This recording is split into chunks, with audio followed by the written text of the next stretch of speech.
Welcome to week 7. So let's recap. As usual, we had our first week post-op liquids only. We had our second week post-op. We added in creamy foods. Third and fourth week, mushy pureed. Fifth and sixth week, moist solid type foods. And now we have arrived at week 7 plus. This is the time where most people are feeling significantly better. We can really start expanding what you're eating texture wise, and just bringing in a lot more enjoyment. So, stomach should be completely healed. People should be doing a lot more regular movements and exercises. Again, cleared by your surgeon. That's always really important. Still focusing. We look at our goals on this sheet here. We're still focusing on drinking plenty of fluids, still making sure you're getting plenty of protein. But now you might not need your protein supplement quite as much as before. You might only be using it as a supplement. So if you find you're able to tolerate food a lot better, then you might not need any supplement at all. That's your call. And now the meals are probably somewhere around a third cup or more. So we'll dive into that, but that's the baseline. Some people have to stick to the third cup, but in general, I actually see people, especially with a sleep, they can tolerate a lot more than this. Okay, so the food variety. You are going to start adding in vegetables pretty regularly. I would be trying to have them with every single meal. You're not going to be able to use a whole lot because your portion size is still really small.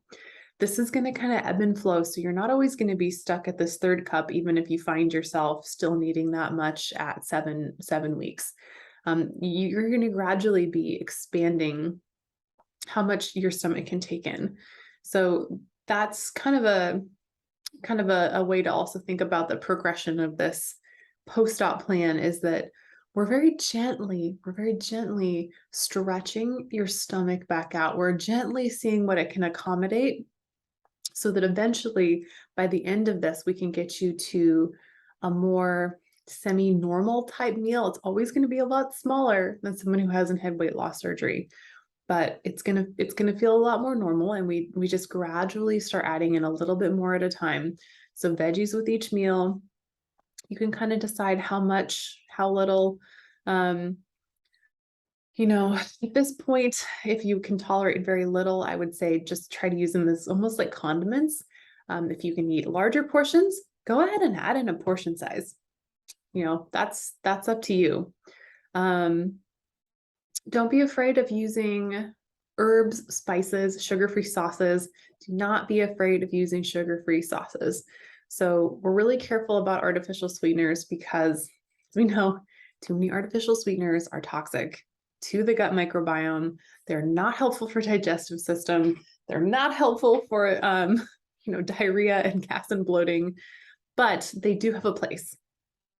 They can be very, very helpful, especially because most people do find that sugar causes them a lot of digestive distress. So 2 sugar-free sauces that I recommend are Primal Kitchen and G. Hughes.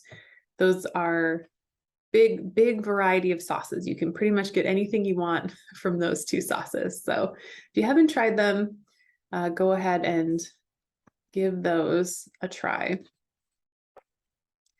Try to get a variety of different things. This is really important. I know we like to get into our routines and we have things we like, and there's nothing wrong with that. Absolutely not. But the more variety of foods you can get, the more you get out of your nutrition. This is particularly true of vegetables, but choosing a variety of protein foods is also going to be helpful just to kind of break things up for you. So if you're always eating chicken or you're always eating eggs, eventually you're going to hit a point where it's not gonna, you're gonna be like, I'm done. I'd never want to eat another chicken breast as long as I live. So the more you can rotate things, the more enjoyable it is. You do want to try to limit or avoid processed meats. So these are going to be your hot dogs, Jimmy Dean sausages, bacons, things like that. They are lower in protein and higher in fat. I would particularly avoid those packaged sausages and packaged things like that. Sausage or bacon in itself is not, necessarily an unhealthy thing to have. You just have to be careful of how it's processed. A lot of times they're adding in a bunch of stuff into these meats. Whereas maybe if you, got a nice, thing of bacon or sausage from the meat department, or you had some people I know have ground up their own, or they bought them from meat places, that would be better. That'd be a better choice. Just as a side note, while we're talking about like sausages and things, I would avoid those Jimmy Dean bowls. I have never seen those go well for people. No scientific rationale behind this, just my own anecdotal stories, but people who I see who eat those Jimmy Dean bowls, they do not lose as much weight. They just don't. There's just certain foods that things like cold cereal, popcorn, Jimmy Dean bowls. Those are the things that seem to halt everybody's weight loss. So keep that in mind. I would probably choose to not have them.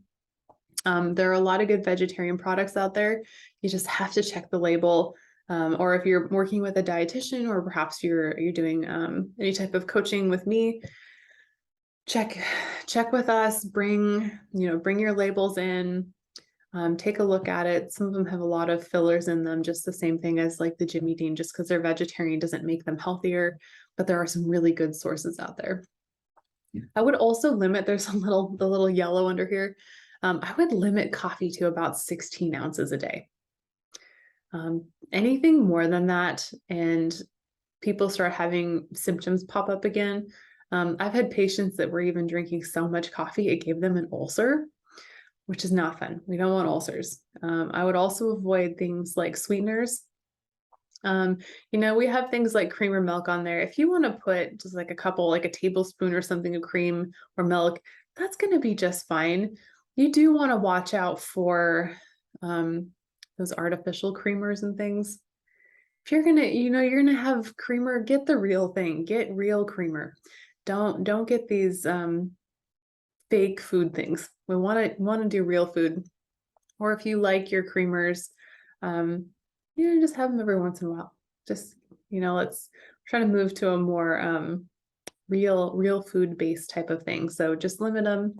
Know that you can go ahead and just have regular cream and you should be fine. Just measure it.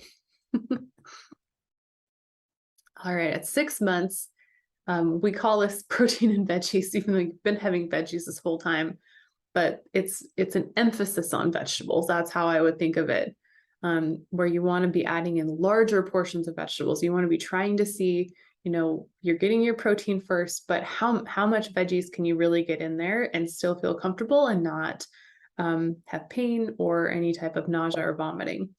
So again, variable to everybody. About a quarter cup of vegetables seems to be what most people can tolerate, in addition to about a half cup of protein. That's kind of a rough guideline. That would give you a place to start, measure them out, see how you feel, go from there.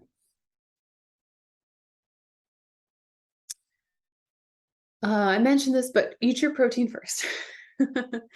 That is important. We're still trying to prioritize getting enough protein in.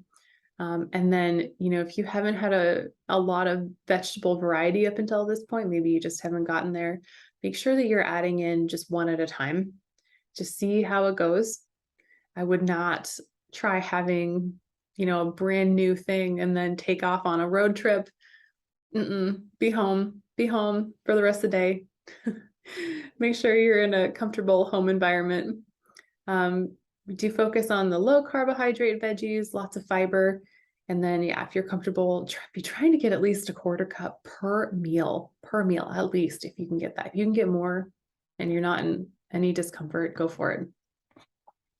And then, we talk about adding in fruit. So up until this point as well, you probably have had some fruit. Yeah, that sounds good. We don't recommend having fruit every single day in a larger portion until you're about 6-ish months out as well. That can be for a lot of reasons. Just general caloric intake is primarily one of the things. But at this point, having some fruit, probably, half an apple or half a banana, go ahead and add some of that stuff in. Try them one at a time, same as before, same as the veggies. You don't know how they're going to go. Sometimes grapes give people a little bit of trouble. Again, not a hard and fast rule, just a general recommendation to be careful of. And then fruit once per day. So at this point, we're trying to get minimum quarter cup of vegetables per meal, and at least a serving of fruit per day, every single day. And that's it. So that's what we're going to do all the way until about 9 to 12 months. And that is going to be our next presentation, where you're going to be starting to hit a weight maintenance phase. So this is still your weight loss phase. We're trying to keep calories low, protein high. We don't talk a lot about calories in this program, but that doesn't mean that calories don't matter. They do matter. And anyone who tells you they don't matter is trying to sell you something that's not right. But we're not going to obsess over calories. That's why we're going to follow more of a portion size food group based plan. And as long as you're following that, your calories are going to follow in line after that. But there is a specific rhyme or reason to why we do things. So, all right, everyone, until next time, I will see you for weight maintenance.